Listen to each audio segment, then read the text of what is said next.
مجھ ناچیز کا خیال یہ ہے کہ اکابر دارالعلوم کو سعودی حکومت سے ایک سنجیدہ اور باضابطہ گفتگو کا آغاز کرنا چاہیے۔ میں خود سعودی عرب میں رہا ہوں اور اسی جامعہ اسلامیہ کا ایک طالب علم ہوں جہاں سے غیر مقلدیت کا یہ سارا مسئلہ پوری دنیا میں پھیلایا جا رہا ہے۔ 8-9 سال میرے وہاں گزرے ہیں۔ میں ایک بات عرض کرنا چاہتا ہوں، یہ صحیح ہے کہ رابطہ عالم اسلامی نے وہ تجویز پیش کی جو ہمارے حضرت محترم صاحب دامت برکاتہم نے اس کو نقل کیا، اس کے ایک حصے کو، اور یہ بھی صحیح ہے کہ سعودی حکومت کا اپنا مسلک جو علانیہ ہے وہ حنبلی ہے، اور یہ بھی صحیح ہے کہ وہاں کے بہت سے علماء کا مسلک کچھ اور ہے، لیکن اس حقیقت کا انکار نہیں کیا جا سکتا کہ غیر مقلدیت کے اس فتنے کو اصل میں ساری طاقت سعودی حکومت سے پہنچ رہی ہے۔ اس کو نظر انداز کیا جائے گا تو ہم فتنے کے جڑ اور فتنے کے سر چشمے کو کچلے بغیر ہم اس کے امتدادات اور اس کے تسلسل اور اس کے باہر پہنچنے والے اثرات ہی سے لڑتے رہیں گے۔ میں حوالے کے طور پر پیش کرنا چاہتا ہوں، سعودی حکومت کا جو شعبہ دعوت و ارشاد ہے اور اس کا جو شعبہ توعیت الجالیات ہے،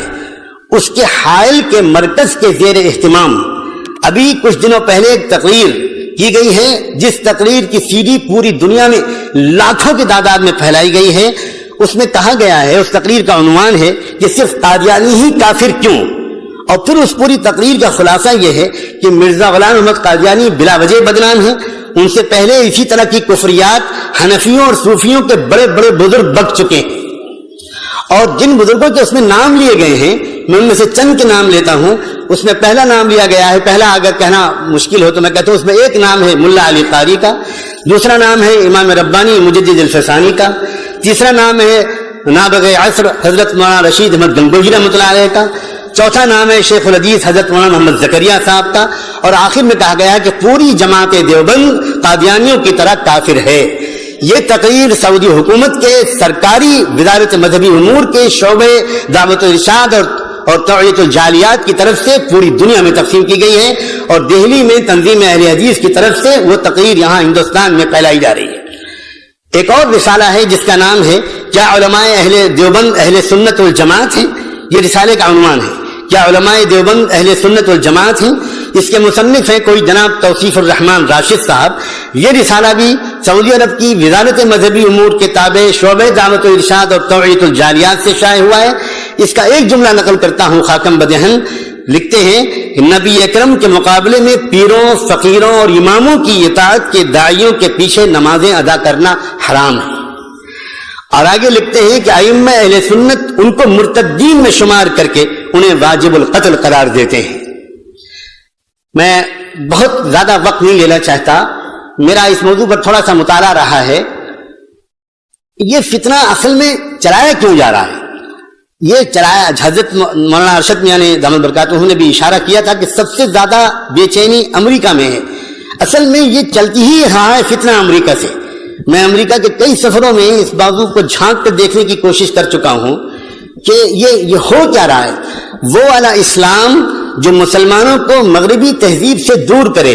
اور وہ والا اسلام جو مسلمانوں کو مغرب کے مقابلے پر آمادہ کرے، اس اسلام سے ہٹانے کے لیے مغرب نے جہاں انٹرنیٹ اور بلو فلمیں اور اوریانیت اور برہنگی وغیرہ وغیرہ اس کو فروغ دے رہا ہے، وہاں وہ مغرب چونکہ جانتا ہے کہ بڑی تعداد میں مسلمان نوجوان ان تمام کوششوں اور سازشوں کے باوجود وہ شراب خانوں اور کلبوں سے دور رہ کر مسجدوں سے قریب ہو رہے ہیں، لہذا ایسے مسلمانوں کے لیے جو تمام تر کوششوں کے باوجود دین سے دور نہیں ہو پا رہے، انہوں نے دوسرا نسخہ یہ اختیار کیا ہے کہ اگر دین پر چلنا ہی ہے تو ان کو ایسے دین میں لگا دو جو ان کو آپس میں الجھا دے۔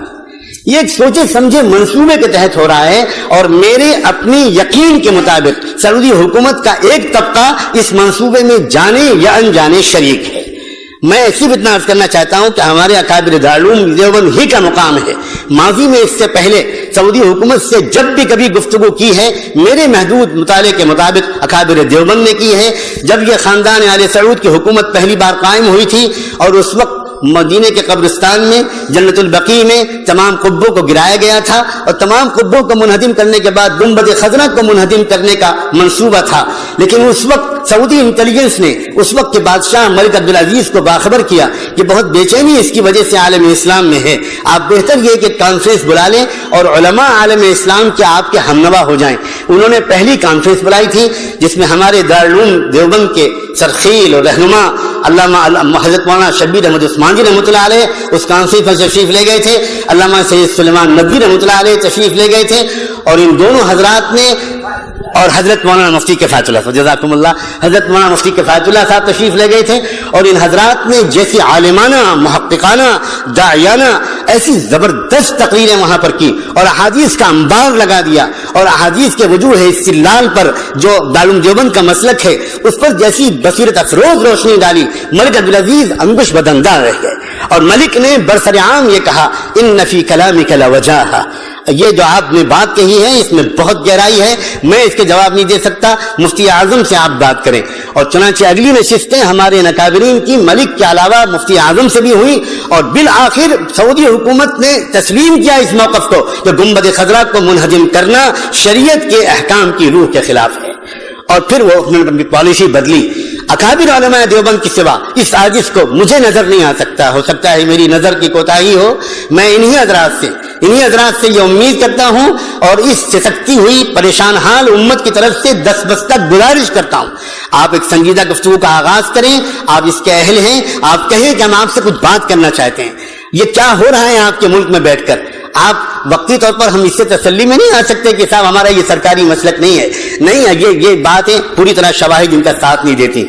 ایک تو میری تجویز یہ ہے، تیسری ایک تجویز یہ ہے کہ مجھے یاد آتا ہے، مجھے اس وقت حوالہ تو یاد نہیں آ رہا، میں اس وقت سفر کے دوران سے یہاں پر آیا ہوں، نواب چتاری کا ایک دورہ کرایا گیا تھا برطانیہ کا، اور برطانیہ کے اس سفر میں انہوں نے ایک خفیہ ادارے کو دیکھا تھا جو شہری آبادی سے دور جنگل میں انگلینڈ میں چل رہا تھا، جہاں انگریزوں کو فقہ و حدیث پڑھائی جا رہی تھی، تفسیر و قرآن پڑھایا جا رہا تھا، اور انگریز لوگ داڑھی اور عمامے میں ملبوس وہاں پر تھے، ان میں سے ایک بھی کوئی مسلمان نہیں تھا، وہ سب یہودی اور عیسائی لوگ تھے۔ نواب چتاری یہ دیکھ کر حیران رہ گئے تھے۔ اس وقت ان سے کہا گیا تھا یہ ہم اس لیے تیار کر رہے ہیں تاکہ یہ لوگ علماء بن کر عالم اسلام میں پھیلیں گے اور وہاں تشویش انگیز مسائل کو ابھار کر مسلمانوں کی طاقت کو منتشر کریں گے۔ میری ایک درخواست ہے، جب دارالعلوم ایک نئے عزائم کے ساتھ اس میدان کا بھی مقابلہ کرنے کے لیے اترتا ہوا نظر آ رہا ہے، آپ بڑی آسانی کے ساتھ ایک دو ریسرچ اسکالرس کو جو آپ کے اپنے فاضل ہوں، جو انگریزی اور عربی پر عبور رکھتے ہوں،